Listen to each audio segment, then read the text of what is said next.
Mobile masala వారి film Nagar కబుర్లలో మనం మాట్లాడుకోవాల్సింది ఒకరికొకరు సపోర్ట్ గా నిలుస్తున్నటువంటి అద్భుతమైన తరుణం. రామ్ చరణ్ తో మల్టీ స్టారర్ పై యాక్టర్ శర్వానంద్ గారు స్పందించడం జరిగిందనమాట. భజే వాయువేగం ప్రీ రిలీజ్ ఈవెంట్ లో ఒక ప్రశ్న ఆయనకి ఎదురైంది. చరణ్ తో కలిసి నటించేందుకు సిద్ధమని చెప్పారు. అదే ప్రశ్న వేడుకకు హాజరైనటువంటి దర్శక నిర్మాతలను కూడా అడగాలి అని చెప్పి హోస్ట్ గా చెప్పారు. నూతన దర్శకులు ప్రశాంత్ రెడ్డి తెరకెక్కించినటువంటి Bhaje Vayu Vegam, Aishwarya Menon heroine, UV concept సంస్థ నిర్మించినటువంటి ఈ సినిమా ఈ మంత్ 31st ప్రేక్షకుల ముందుకు రాబోతుంది. ఈ నేపథ్యంలో హైదరాబాద్ లో వారు ఒక ఈవెంట్ నిర్వహించారనమాట.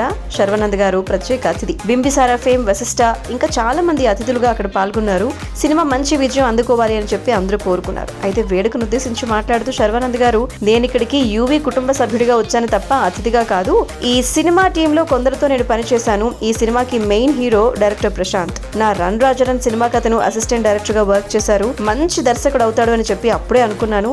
మాస్ కథలు అతనికి చాలా ఇష్టం. కార్తికేయ నమ్మకంతో ఈ సినిమా చేశారు. తనకంటూ ఒక ప్రత్యేకమైన ఇమేజ్ ఉంది. మాస్, ఎంటర్టైన్మెంట్ ఇలా ఏ జానర్ సినిమా అయినా కూడా ఆయన చేయగలరు. ఆల్ రౌండర్ అయినటువంటి ఆయన త్వరలోనే సూపర్ స్టార్ అవుతారు అని చెప్పి శర్వానంద్ చెప్పడం జరిగింది.